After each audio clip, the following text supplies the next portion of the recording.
Candidates कैसे हो? सभी के सभी बड़े होंगे। वीडियो होने वाला है जो अभी हाल ही पे आज इनरोलमेंट लिस्ट आया है इससे रिलेटेड। ठीक है, पहले तो जिन भी कैंडिडेट का मेन में नाम है और जिनका स्टैंड बाई में नाम है, हम दोनों का थोड़ा सा डिस्कस करेंगे। बेसिकली 4 पीडीएफ आपका आए हैं, पीडीएफ और भी हैं, लेकिन हमने 4 जो इंपॉर्टेंट थी जो कैंडिडेट वेट कर रहे थे वो मेल थी फीमेल थी, दोनों का यहाँ पे हमारे सामने रिजल्ट आया। तो हम सबके बारे में बात करेंगे। ठीक है, सारी की सारी चीज़ें यहाँ पे डिस्कस करेंगे। अब सबसे पहले इंपॉर्टेंट चीज़ क्या बन के आ जाती है वो मैं बता देता हूँ। देखो, चारों पीडीएफ में अगर आपका नाम मेन लिस्ट में है, मेन अगर आपके सामने लिखा है और आपका ज्वाइनिंग डेट बता रखा है, ठीक है, तो आप बिल्कुल देखो, मैं आपको सीधे पीडीएफ ही डाउनलोड करके दिखाता हूँ, फिर समझाता हूँ। जैसे हम आ गए हैं टेलीग्राम पर और मैं आपको बताता रहता हूँ, यहाँ पे छोटे छोटे से अपडेट देता रहता हूँ जो आपके फेवर के लायक हैं, जो नहीं भी हैं कोई भी, तो मुझे लगता है बताने चाहिए तो डेफिनेटली शेयर कर देता हूँ। ठीक है, अब मैं एक कोई भी पीडीएफ ओपन कर लेता हूँ। पहले कुछ आपको इंस्ट्रक्शन है वो बता देता हूँ यहाँ पे। ठीक है, ये कोई ऐसा नहीं है कि भैया मेरिट के बेसिस पे है, ऑल इंडिया रैंक फर्स्ट का यहाँ पे पहली मेरिट लगा रखी है। ठीक है, दूसरा नंबर हमें यहाँ पे बताया क्या है कि जो आपके कॉल ऑफ लेटर्स होंगे वो आप ऑफिशियल डाउनलोड कर पाएंगे। ठीक है, ऑनलाइन डाउनलोड कर पाएंगे। हाँ, जिनका स्टैंड बाय में उनका भी कॉल लेटर आएगा, जिनका मेन में उनका भी कॉल लेटर आएगा। ठीक है, अगर कॉल लेटर आपका नहीं आता और आपका नाम इनरोलमेंट लिस्ट में है तो आप इनरोलमेंट लिस्ट में फ़ोटो लेके वहाँ पे जाइए। ठीक है, मतलब कभी गलती हो जाती है ना, वो यहाँ पे इंडियन नेवी ने बता दिया। ये सारे के सारे डॉक्यूमेंट से रिलेटेड हो जाता है, सेल्फ डिक्लेरेशन, कोविड सर्टिफिकेट वगैरह, ये सारी की सारी चीज़ें आपको कंप्लीट करा के ले जानी। कहानी पूरी पढ़ के नहीं सुना रहा हूँ, नहीं तो इसी में लग जाएंगे 20-25 minute. Candidate figuring in one more PSL published on the same date will be called for enrolment in only one stream as per. Okay sir, यहाँ पे मेंशन कर रखा है कि केवल एक स्ट्रीम के लिए मैं जो है ना XY बोथ पे सेलेक्ट हो जाता है, तो एक ही पे सेलेक्ट किया गया है, ये चीज़ हमें यहाँ पे बता रखा है। Candidate call for enrolment will be subjected to pre enrolment medical examination prior to the enrolment in IAF। देखो होता क्या है अभी, मतलब आपका वहाँ पे प्री मेडिकल एग्जामिनेशन और भी होगा, नॉर्मल मेडिकल होता है बेसिकली। हाँ, लेकिन मेरे एक दोस्त इसमें आउट हुआ था, लेकिन उसके बाद सेकेंड इनटेक में उसका हो गया था, इस फाइनल ज्वाइनिंग मतलब आ गया था फिर उसका। चलो आगे 7वां नंबर क्या है, if the enrollment date is deferred in the light of unforeseen reasons the same would be conveyed all concerned. ठीक है, चलो फॉर एनी क्वेरी, ठीक है, आप SC पे कांटेक्ट कर सकते हो। अब यहाँ पे जैसे गर्ल्स का केवल 6 पेजेस का है ये। ठीक है, यहाँ पे मैं एक एग्जांपल आपको देना चाहता हूँ। अब यहाँ पे कुछ है मेन में, कुछ स्टैंड बाई में। अब जैसे कौन है ये, जैसे कोई भी है एक गरिमा त्रिपाठी, स्टैंड बाई पे इनको रखा गया है। हम थोड़ा सा ऊपर चलते हैं, पहले स्टैंड बाई होता क्या है मैं बता देता हूँ। ठीक है, क्योंकि पहले का और अब में काफ़ी अंतर हो गया। स्टैंड बाई होता क्या है कि आपका भी ज्वाइनिंग लेटर आएगा, एग्जाम्पल के लिए मैं वैकेंसी मान लेता हूँ। ठीक है, एयरफोर्स X ग्रुप में लड़कों को लिया गया है, कितने लड़के लिए गए देख लेता हूँ यार, मैंने लिख के यहाँ पर डाला था, ये देखो 1419 कैंडिडेट को मेल में लिया गया और वाई में फीमेल, सॉरी मतलब दोनों मेल ही हैं। ठीक है, एक X ग्रुप एक Y group, science and without science, आप समझ जाओ 1419 और 581।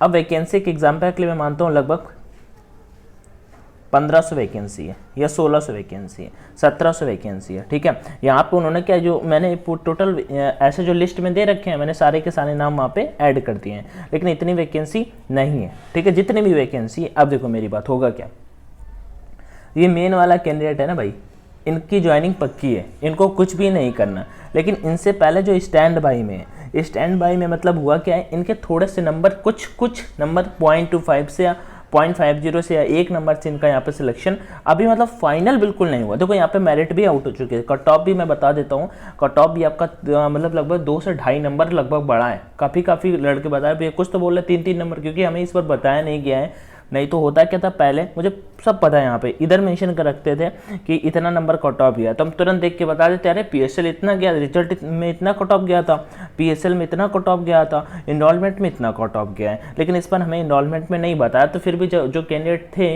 मतलब 41 के आसपास वाले, वो काफ़ी सारे कैंडिडेट आउट हो गए, तो बता रहे भैया 2-3 नंबर कट ऑफ बढ़ा है। ये आप ही लोगों के कॉमेंट सेक्शन से मुझे पता लगा है। ठीक है, अब चलो, अब मैं स्टैंड बाई का थोड़ा सा बता रहा था। तो देखो जो कैंडिडेट मेन में हैं, ठीक है, उनका बिल्कुल पक्का सिलेक्शन, वो मतलब ज्वाइन करें। अब स्टैंड बाई का क्या होता है, आपको वहाँ पे बुलाया जाता है बिल्कुल फुल तैयारी के साथ में, एनरोलमेंट सेंटर में बुला लिया जाता है। अब होता क्या है, वहाँ पे एक एनरोलमेंट लिस्ट जारी होती है, मतलब मान लो प्री मेडिकल में कोई मान लो आउट नहीं होगा। मेन का सिस्टम क्या है भाई, जैसे एक दिन पे लगभग मैं कहता हूँ कि सेंटर में 200 लड़कों को रिपोर्ट हुआ। ठीक है, पक्की बात है 200 में 200 कभी करेंगे ही नहीं, मैं ये बता रहा हूँ भाई। मैंने अभी पिछला वाला इंटेक छोड़ दो, उससे पहले हर एक इंटेक में बहुत इस पे वीडियोस बनाए, मैंने जानता भी हूँ। लगभग जब परमानेंट जॉब था, ठीक है, तब 300 लड़कों का, लेकिन वैकेंसी भी 3500 वैकेंसी होती थी, 3500, फिर भी 300 लड़कों का वो स्टैंड बाई क्लियर हो जाता था। अब इस बार क्या है, वैकेंसी जरूर, हाँ मैं कहता हूँ 1500 से 1800 के बीच में है, ठीक है, वैकेंसी जरूर कम है, लेकिन क्लियर होने के चांसेस बहुत ज़्यादा हैं जिनका भी मेन में। अब मैं आपको बता देता हूँ, अगर आप एक मेल कैंडिडेट हैं और आप मेरे पॉइंट ऑफ व्यू से आपको 150 तक है, 150 तक अगर आप स्टैंड बाई में हो, 150 तक कैसे होगा, स्टैंड बाई को तभी वहाँ पे रखा जाएगा भाई मेरे, जब मेन का कैंडिडेट वहाँ पे अवेलेबल नहीं होगा। मेन का कैंडिडेट अगर वहाँ पे नहीं है तो फिर वहाँ पे स्टैंड बाई वाले कैंडिडेट को रख लिया जाएगा, समझे। अगर मान लो जैसे ये किरण जी हैं, ठीक है, ये वहाँ पे नहीं पहुँचती हैं, तो इनकी जगह पे सुशीला जी को वहाँ पे रख लिया जाएगा।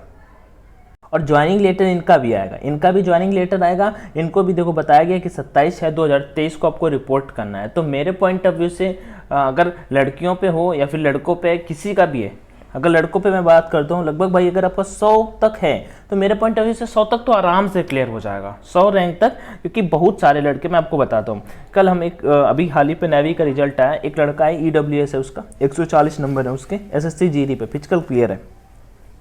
वो बोल रहा था भैया नेवी ज्वाइन करूँ कि नहीं, ठीक है, नेवी ज्वाइन कर, हमने सभी ने बोला भाई क्यों ज्वाइन करेगा, मतलब अभी SSC GD पे तुमको बहुत अच्छी पोस्ट मिल जाएगी, ठीक है, SSF मिल जाएगी आपको, EWS कैटेगरी पे SSF मिल जाएगी, डेफिनेटली वो ज्वाइन करो ना। तो फिर उसने फ्रेंडली बताया कि हम यही SSC GD करेंगे, अब नेवी, अब उसका एयरफोर्स में भी हो गया। ऐसे लड़के नहीं जाएंगे। वैसे कुछ देर पहले मैंने आपको एग्जाम्पल के तौर पर वहाँ पर वो भी शेयर किया। मतलब कहने का ये है कि कुछ लड़के SSC GD को ज्वाइन करेंगे, SSC GD पे 50,000 वैकेंसी थी भाई, उनमें से कुछ ने एयरफोर्स को भी क्लियर किया है, तो वो सारे के सारे एयरफोर्स नहीं जा रहे हैं। अब पहले जैसा एयरफोर्स नहीं है कि भाई एयरफोर्स परमानेंट भी नहीं है कि बिल्कुल सभी के सभी परमानेंट हो जाएंगे। इस वजह से कुछ कैंडिडेट को यहाँ पे रुकना भी पड़ेगा, ठीक है। कुछ बस ऐसे मनोरंजन के लिए क्लियर कर देते हैं, वहाँ पे नहीं जाते हैं, परमानेंट के तौर पे SSC GD भी करेंगे। कुछ लड़कों का नेवी पे हो गया है तो नेवी ज्वाइन कर लेंगे, कुछ का एयरफोर्स पे हुआ है तो एयरफोर्स नेवी में हुआ है तो नेवी को छोड़ेंगे, एयरफोर्स ज्वाइन करेंगे। हाँ, मेरी जानकारी में जितने भी लड़के आएंगे ना, अब जैसे मैं आपको एग्जाम्पल के लिए बताता हूँ, एक ये राहुल करके था, अभी जस्ट कुछ देर पहले मैं कॉमेंट सेक्शन देख रहा था उधर, अभी ये राहुल है, इनका भैया मेरा नेवी प्लस एयरफोर्स बोथ में हो गया, तो अब इनको हमने बता दिया कि भैया नेवी ज्वाइन कर लेना, ठीक है। और नेवी ज्वाइन करे या एयरफोर्स करे, बात एक ही है, कहीं ना कहीं बात एक ही है, ठीक है, ठीक है, क्योंकि दोनों, अब ऐसा तो है नहीं कि भैया यहाँ 50% को सिक्योर रखा जाएगा, यहाँ पे 25%, ठीक है। तो ऐसे भी करके हम एक हद तक सेव कर सकते हैं, कैंडिडेट बच सकते हैं। तो लड़कों के लिए मेरा एक ही सजेशन है, अगर आपका 100 तक है रैंक, ठीक है, अगर 100 रैंक तक अगर आप आ रहे हो कहीं पे भी, 100 रैंक तक अगर आप स्टैंड बाई में हो, अभी आपको काउंट करना पड़ेगा कि स्टैंड बाई में कितने लड़के रखे गए, क्योंकि मैंने यहाँ पे स्टैंड बाई काउंट नहीं किया। काउंट करने के लिए स्टैंड बाई में कितने, स्टैंड बाई में दो से तीन चीज़ों के बेसिस पे सिलेक्शन होता है। सबसे पहले उनको, अब भैया ये हो जाता है, अब जैसे एक कोई लड़का है, मैं आपको दो लड़कों का नाम, एक ये पीयूष भैया है यहाँ पे और एक और बताते हैं, और हम एक अनिल बिश्नोई को ले लेते हैं, ठीक है, पीयूष और बिश्नोई। अब ये दोनों हैं जैसे, ठीक, तो इनका सिलेक्शन किस बेसिस पे होगा वहाँ पे, तो इनका 2 से 3 बेसिस पे होगा। देखो पहला नंबर तो होता है मार्क्स का, पहला नंबर तो होता है मार्क्स के बेसिस पे, जैसे कि इनके, मैं कहता हूँ बिश्नोई जी के नंबर है 40.25, एक एग्जांपल ले रहा हूँ, ठीक है, नंबर प्लस माइनस कुछ हो सकता है, और उनके नंबर है 40.50। दोनों कैंडिडेट को कट ऑफ गई अपनी 40.75, ओके। पीयूष के नंबर है 40.50 और बिश्नोई के नंबर है 40.25, जबकि कट ऑफ हमारा इतना गया, इतने में मेन वाले कैंडिडेट आ गए हैं। तो यहाँ पे जब इस वाले 40.75 वाला को ये कैंडिडेट वहाँ पे नहीं पहुँचेगा, तब इनमें से एक कैंडिडेट को लिया जाएगा। भाई सिंपल सी बात है, इनमें से इसी कैंडिडेट को पहले प्रीफर किया जाएगा जिसके ज़्यादा नंबर होंगे, ठीक है। स्टैंड बाई में हमें पता चल जाता है कि हम कहाँ पे स्टैंड करते हैं, आपको काउंट करना पड़ता है। ये चीज़ समझ में आपको आई होगी, आई थिंक मैं समझाने की कोशिश कर रहा हूँ कि क्या है स्टैंड बाई। हाँ, अब यहाँ पे एज का भी क्राइटेरिया हो जाता है, देखो एज का भी मैटर हो जाता है कि एज का सर सीन क्या होता है। तो एज का मैं आपको समझा देता हूँ। अगर दो कैंडिडेट का एज सेम है,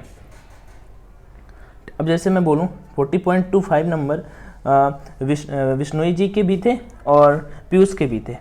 अब यहाँ पे देखा जाएगा कि एज किसका ज़्यादा हो रहा है, एज किसका ज़्यादा हो रहा है, वो चीज़ हमें यहाँ पे देखी जाती है। अब जैसे कि पहले मैं कहता हूँ पीयूष का एज है 20/3/2001, 20/3/2001, हाँ, और एक का 20/5/2001। तो जो पहले भाई छोटा होगा, ठीक है, उसे नहीं लेंगे, जिसकी एज ओवर हो रही होगी उसे वहाँ पे प्रेफर किया जाएगा पहले नंबर पे।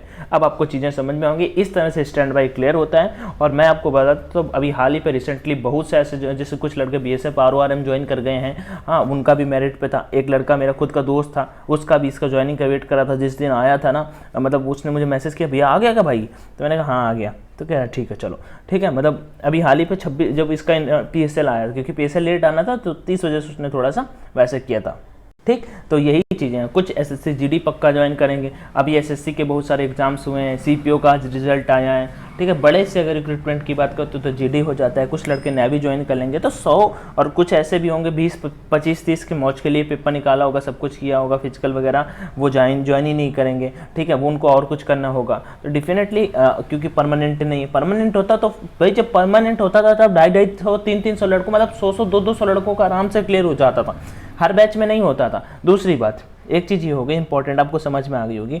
अब कुछ एक लड़कों डाउट आ रहा था, नए था आई थिंक, मैं बता देता हूँ, उसका एज दिखाई दे जाए, चलो इस लिस्ट में नहीं, किसी एक लड़के का यहाँ पे DOB वो ऐसा लिखा था, मैं आपको देखो बताता हूँ। DOB जैसे यहाँ पे 1998 लिखा है, तुम बोलोगे भैया 1998 वाला तो एलिजिबल ही नहीं होता।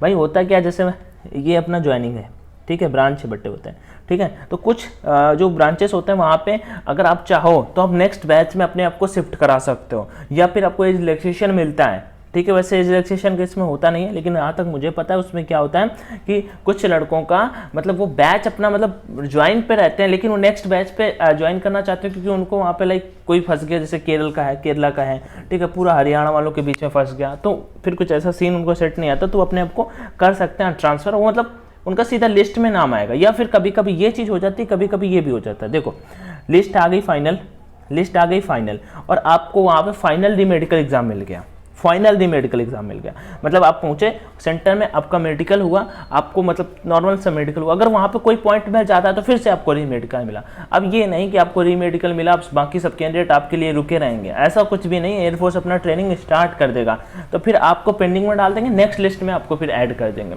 ये भी एक रीजन हो जाता है, ठीक है। तो आई थिंक काफ़ी सारे आपके डाउट्स छोटे छोटे से थे, क्लियर हुए होंगे, ठीक है। स्वस्थ रहिए, मस्त रहिए। टेलीग्राम पे नहीं जुड़े तो जरूर जुड़ जाइएगा।